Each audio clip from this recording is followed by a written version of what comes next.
Hello, today on Real Estate Divas, we have two fantastic guests and they are going to be teaching us all about the world of subject to an extremely exciting topic going on now in the real estate investing world. After this.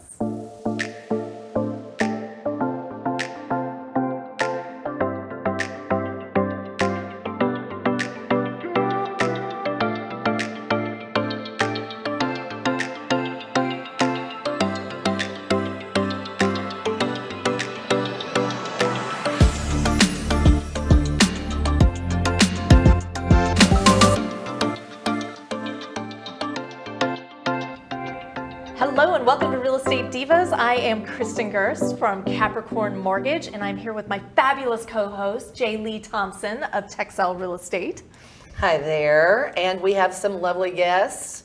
Lisa Pacholek and Marcela Valverde today. And the name of your company again is PV Dallas Real Investments. PV Dallas Real Estate Investments. Real Investments. Real Investments. Excellent. And you're going to talk to us all about subject to investing. Yes, it is definitely something that we will be seeing a lot more with the current market, with a lot of people that are going to be going to default after all of the COVID forbearance programs. So this is definitely a good strategy to have in your toolbox for the current market. So the COVID forbearance didn't actually work? Yeah. Well, That's some sarcasm. Yeah, we got that. Yeah. It's definitely sad. I mean, there's a lot of people who just thought, okay, I'm not going to pay for a while. They spent that money on something else. Mm-hmm. Some people who didn't even really need to go into forbearance and did. And now all of a sudden they have to pay 6 months, 7 months, 12 months at one time, and they just can't do it. 18 months? 18 months, yeah. Yeah. It's, the sad thing is, Jay and I talked about this, I mean, way back, right? And I'm like, there are going to be people and they're going to think that this is a thing, just like when they were told, hey, don't make your mortgage payments, you can just do a short sale. This is, 10, 15 years ago, right, when that whole trend was going on. And then lo and behold, they got to it and the bank was like, oh, yeah, you don't qualify. Right. So again, what are you seeing out there? Are there a lot more pre-foreclosures, foreclosures hitting the market? There are a lot more hitting the market, and a lot of them have been in this forbearance program. They now try to do a loan modification and they either don't qualify, or sometimes that amount does get attached to the back end. Every mortgage company is going to be different, but they just don't qualify for their current payments, or they got so used to not having a mortgage payment and they added all these other expenses that they can't afford their normal mortgage payment because they just weren't budgeting to continue paying their mortgage that they know they need to pay but just didn't have to pay for a while. Well, and there are several industries out there, and I'm sure some of the people watching, there's several industries out there that never recovered. And right, so you lost your job in this industry, and the job that you replace it with is not the same income. Right. And so it becomes that situation of, I can't afford what I used to, and therefore I'm going to have to, now I can't, even if it was attached to the back, I can't afford the house anymore.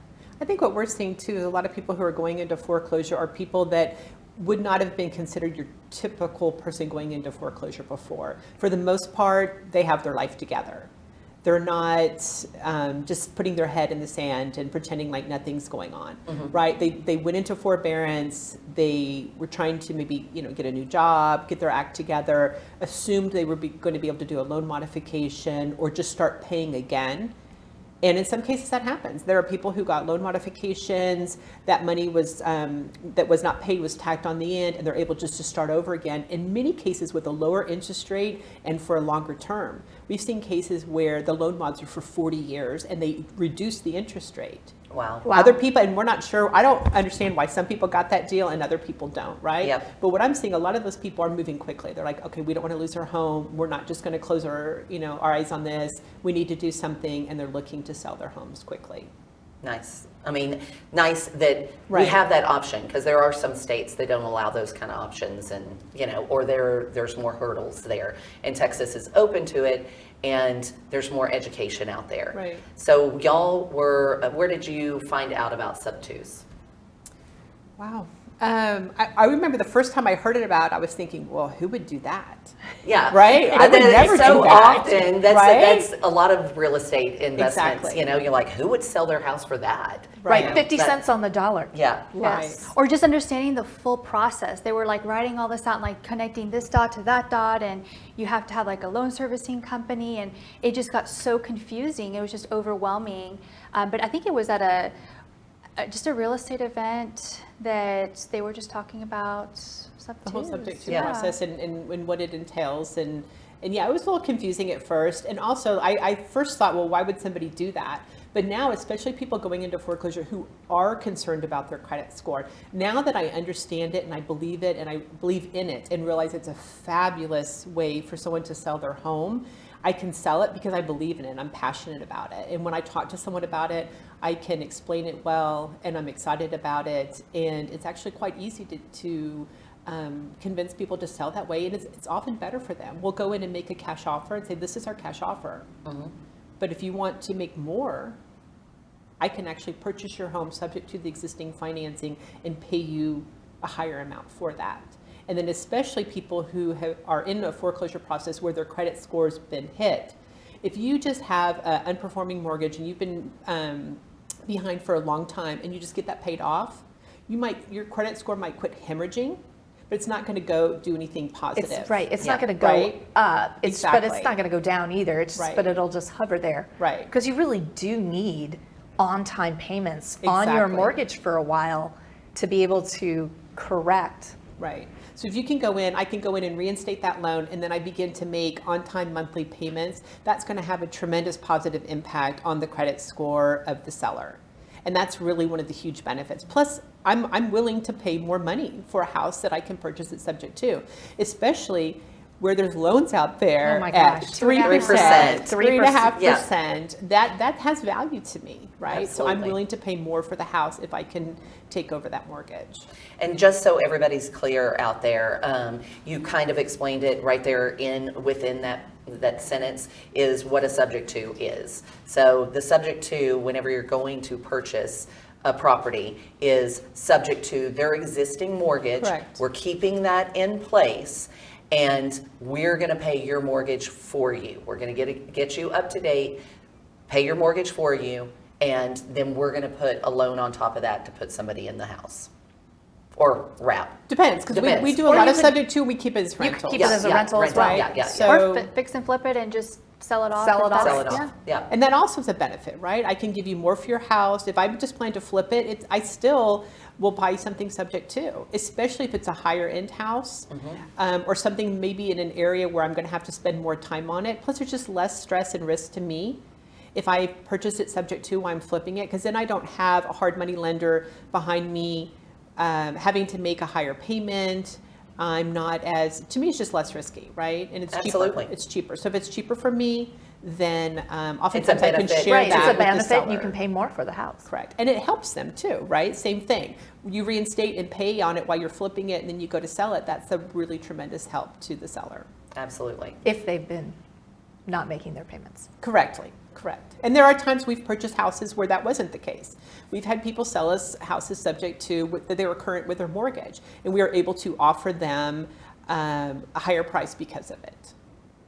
So typically, you've kind of explained that conversation whenever you're enlightening somebody of what these options are.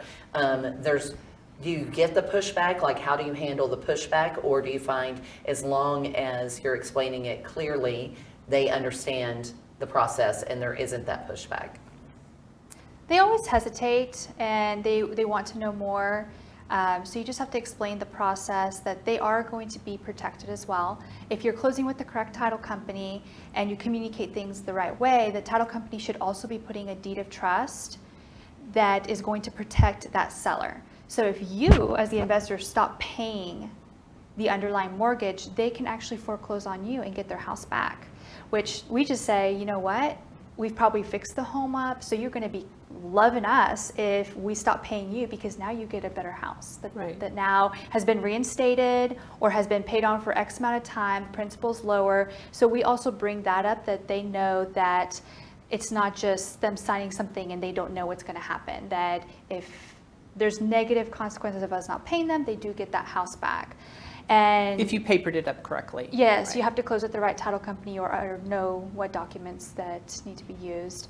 And just explaining things that could happen in the future. If they get a loan in the future, that they need to reach out to us and not just freak out, and we will help them through the process. Maybe they have to switch lenders. Maybe we just need to send a letter that states that we've been in charge of this, show them that we have been paying that lien. And they don't always, every lender is going to be different, but if you just explain things that could happen in the future so they don't call you freaking out, and set the expectation from the beginning that you are not necessarily going to have this out of your name in 2 years, 3 years. It could be the full length of the mortgage, and that, you know, they might refinance, and yes, then this might get out of your name, but this is going to be a long-term relationship. And I think that is so important, and what a lot of investors skip over. They promise having, They promise the moon. They promise the moon. Go, hey, this is a great way.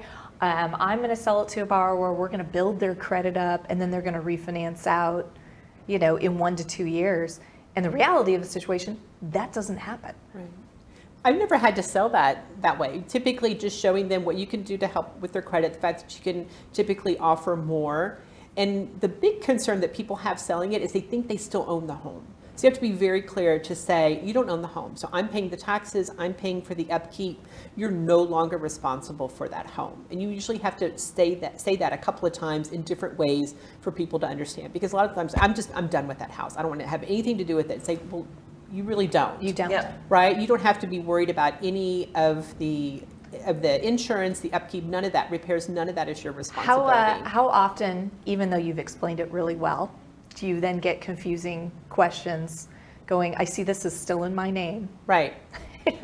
We had one lady call recently and say, hey, I forgot why she was calling us. Something happened, and she reached out, and I said, remember, I told you that it's the length of the mortgage, right?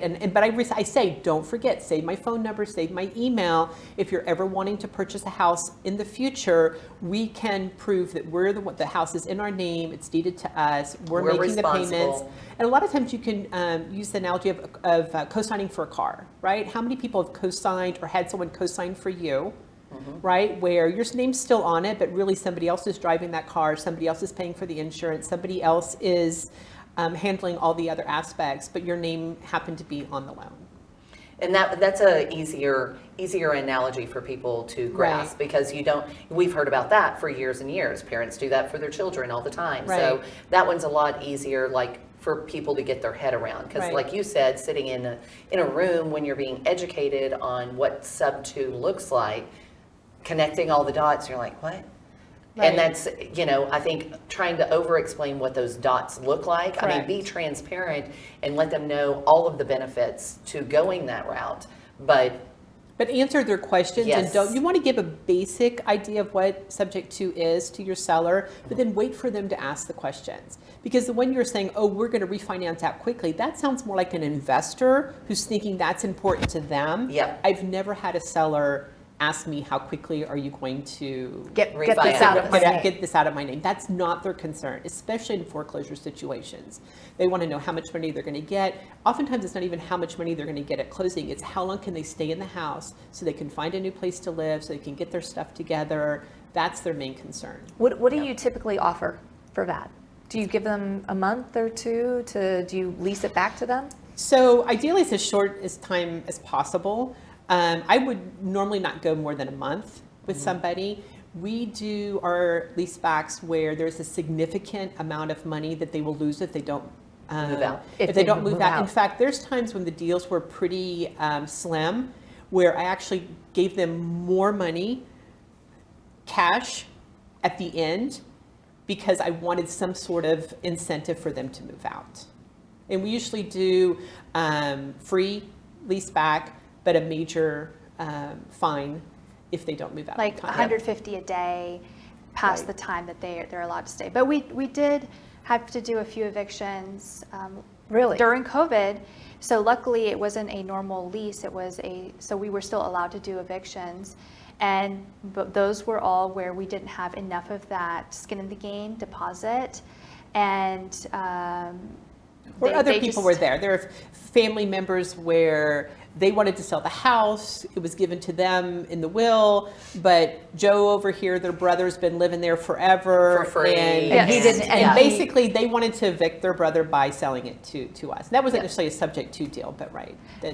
Well, we had one too where we thought it would be smart to lease the house back out to the seller, and that was more of the fact that they got a divorce and he had a solid income, and it didn't work out.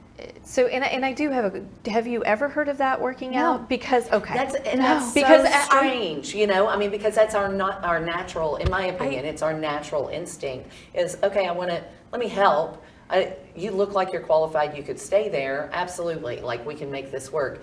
And I'm with you. I've never heard of it ever working. Well, I get a lot of bird dogs and wholesalers who will call me up and go, yeah, I've got a great sub-2 deal for you. And I'm like, awesome, cool, I'm so excited about it, right? And then they go, right, and it's even better because the seller is going to then be your renter. And I'm like, no. Okay, wait a minute. So they can't afford their mortgage, but all of a sudden they're able to afford a higher rental payment? Right. I'm like, Yeah. how does that work? I mean, I've never even understood the logic in trying to be sold that. So I always pass on this. Yeah. Yeah, definitely don't we want them learned. staying in the house We too. learned. a lot, right? Well, I mean, and that's what it is. I mean, it's a learning process. Right. There's always that learning curve. You know, you can hear it all day, but until you experience it, then Right. you know. A lot of the sellers we work with are people who have other issues as well, right? Yep. They just do not have their life together. And I mean, we had one where he literally just kept showing up to the house and was sleeping in the driveway. And we know he had family members who have offered, hey, come stay with Is that us. like Yeah. is that like in a sleeping bag, or In was his it car. tented? Okay. Right, some of the contractors show up early. It's like some guy's sleeping in the car in the driveway, and it's like After we already really- evicted him. You really need to leave, right? So- Yeah. Wow. Well, I do feel like this being subject to in general is becoming more and more of a hot topic just because of what we're dealing with the economy, interest rates going up, and the benefits. Maybe tell everybody a little bit more of the benefits. We know what the benefits is for the seller. For those that are unfamiliar with the subject to, explain a little bit the benefits for the investors. Wow, for the investors, they're huge. Yeah. So if you can, I'm like, yeah, that's a pretty. that's an easy one. I mean, for sure, right now, to be able to purchase a property subject to where we're taking over a loan that's at 3.5%, 4%, when if I wanted to go out and purchase a new rental property, I might be looking at 7%, right? And Or so, 9. Yeah.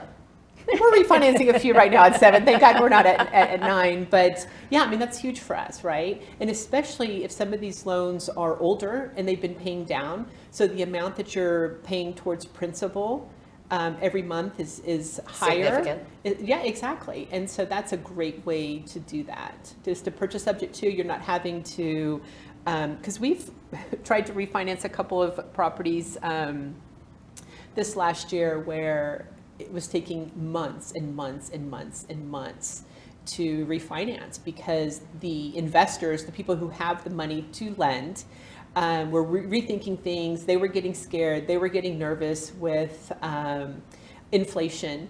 And in a couple cases, we just had to say, sorry, we're done. And we had to find private investors to fund our rental properties that we're doing. And so, yeah, it's great. And you can Subject to- pick up a lot of properties for less than putting 20% down, For or sure. a down payment. Some of these reinstatements are pretty low. So what are the drawbacks for the homeowners and the investors on subject to? For the investors, some of the drawbacks is not understanding that there is upkeep.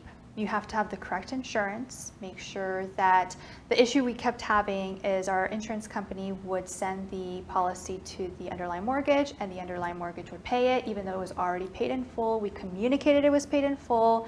So then when that refund comes in, making sure that refund actually goes to us and not back to the original seller, which they also at closing sign a document that says that this is our funds, the escrow, how it is. Like, it's all communicated, but still, I mean, if they get a $4,000 check, $2,000 check, they're going to forget that. And making sure you have the correct documentation. You have your power of attorney that states you can deposit those checks. You can do all the, like, you need to have, there's a lot of paperwork around it and a lot of upkeep that you need to make sure that you do correctly, because you could mess up a lot of things.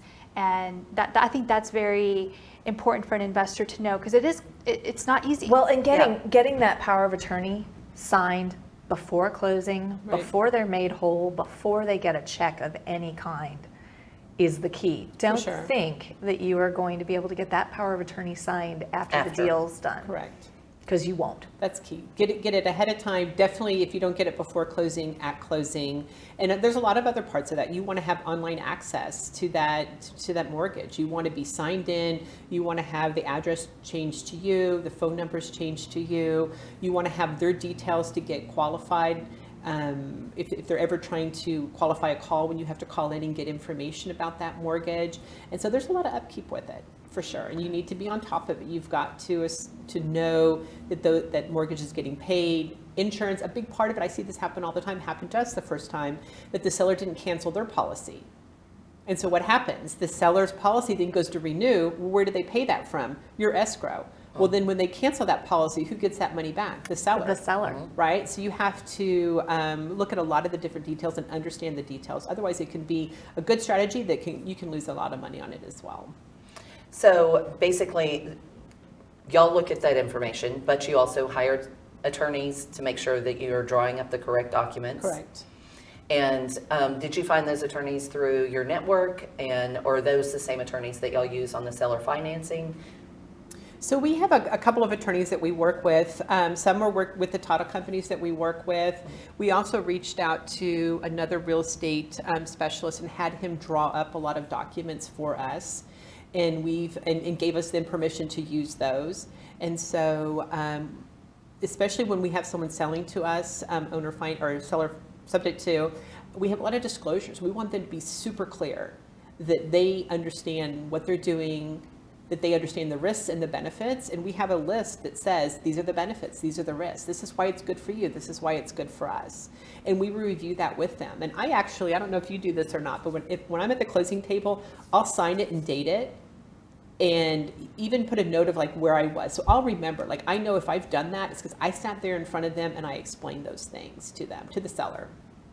Nice. Well, and that's part of it, is like we spoke earlier about the seller financing, is just being so transparent and and letting them know exactly what they're getting into. But on top of that, the documentation, so that if anything does go awry, you've got the documentation to prove it. And it is expensive too. Yes. So, so if you close with a title company that's going to prepare everything for you, that usually is about, I think, $1,800 for them to prepare all the disclosures, everything, so that you don't have to do any of the work. But we did work with that. We do a lot of hypothecation, which I'm not going to go into. That's what we had that attorney prepare for us.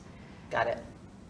So the downside would be It's you have to know what you're doing, Exactly. and it can be a little bit confusing and complicated. It's not, it's a lot easier just to send a check to the mortgage company that your name's on the deal, right?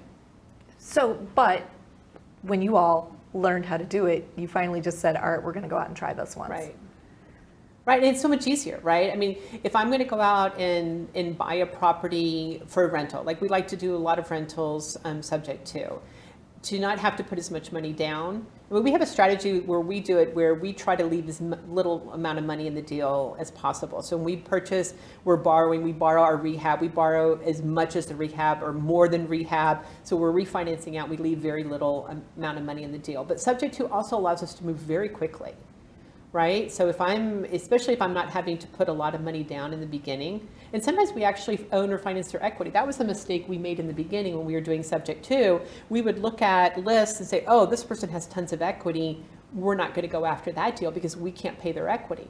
Well, who knew you could actually do terms with the seller as well? Right? And so they sell their house to me subject to, but then we also have another note that we're paying their equity over time. Nice. That's a great strategy as well. And you That's a can great take one. a lot of other liens subject to as well. You can take like the water filter lien subject to. You can, if there's a tax lien that's really large, you can have them come up with a payment plan before you purchase it and then take that payment plan subject to. So there, it's not just the underlying mortgage, it's other liens that you can also take subject to. So, and that's a great tip. Yeah, An it is. absolute great tip to get them to go, but I mean, because you don't want to have that on your credit that you're doing some tax lien, right? But having the seller do it and then going and taking over those payments is a great, great little tidbit. So is there anything like qualifying, you can't be more than 3 months behind, or you can't, is there kind of a cutoff for y'all right now that fits your criteria? For like a reinstatement? Yes. It's really the amount, right? Okay. So, and it depends on the deal. So ideally for me, if I'm buying something, I want to have as little cash in the deal as possible. So if I have a reinstatement that is 20 or 30,000, I'm hoping that if I wrap that, then I'm going to get a similar amount back so that I don't have hardly any money in the deal. If I'm buying it as a rental, it depends, right? We bought lots of rentals last year that appreciated in such a crazy amount, it didn't matter. Yeah. Right? I mean, very quickly, if we left 20 or 30,000 in the deal, it didn't matter because the house appreciated 3 times that. Yeah. So, I mean, we typically like to keep, I don't know, 25, 30,000 to reinstate. Don't want to go too much higher than that. But again, it depends on the deal. If I'm going to make a lot of money on that deal and I'm going to be able to cash flow $1,000 a month or $700 or $800 a month, I can quickly get my money out of that deal. And so I don't mind as much. If you've got more into it. Right. If I have Yeah. more into it, because I'll get it out if you're quickly. if you're left with $5,000 or $10,000 into it, but you're making $1,000 a month, and that money you basically go net Exactly. net neutral there in about what 10 months a Right. year. Right. So it doesn't then matter. that So- doesn't really matter. So we do look at when we're buying stuff like that. We're looking at. I'm trying to think if it was. I guess it was Sean who taught us. Sean McCushion, love him. Looking at cash now. Cash now, cash flow, and cash Cash later, later. right? So looking at that, how much money am I having to put in the deal now, right? How much am I cash flowing, and then what's my back end on it? And so we make that analysis with everything we're purchasing. Nice. So as far as somebody, you had just mentioned the cash now, if somebody wanted to do more as far as investigating or figuring out, educating themselves on the sub 2, what would y'all suggest? Wow. There's so many resources out there. Go talk to people who are doing it, right? And everyone does it a little bit differently. One of the first times we started looking at owner finance, I went to a Quest event and saw Mitch Stevens speak. Went and got his book, read it. I still have it on my desk. I'll pick it up like, oh, I forgot about that, right? And so we have a lot of mentors that we work with. So, and go out on YouTube.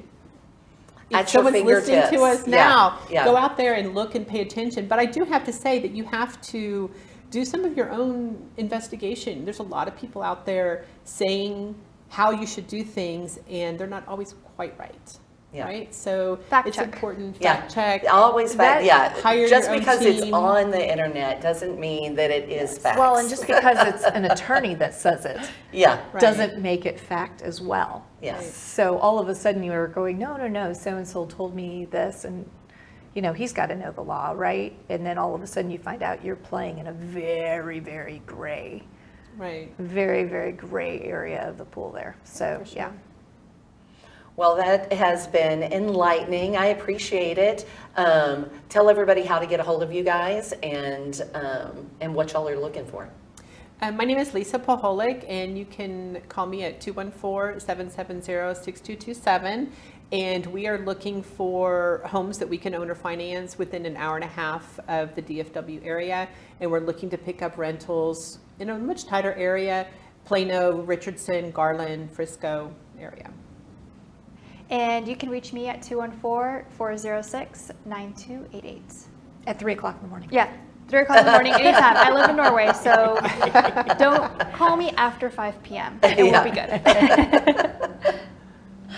Well, and I'm Jer'Leigh Thompson with Texel Real Estate and Real Estate Reformation. If you're looking for a place to hang your license, give me a shout. You can find me on Facebook, Instagram, YouTube, and our podcast. Be sure to like, follow, and subscribe. And I'm also looking for properties in the Arlington area. And I'm Kristin Gerst with Capricorn Mortgage. Send me your owner finance notes to buy. I am trying to buy as many as I possibly can right now. And, download us and listen to Real Estate Divas in your car or wherever you like to listen to your podcasts as you go around. Until next time. Thanks for joining us. Bye.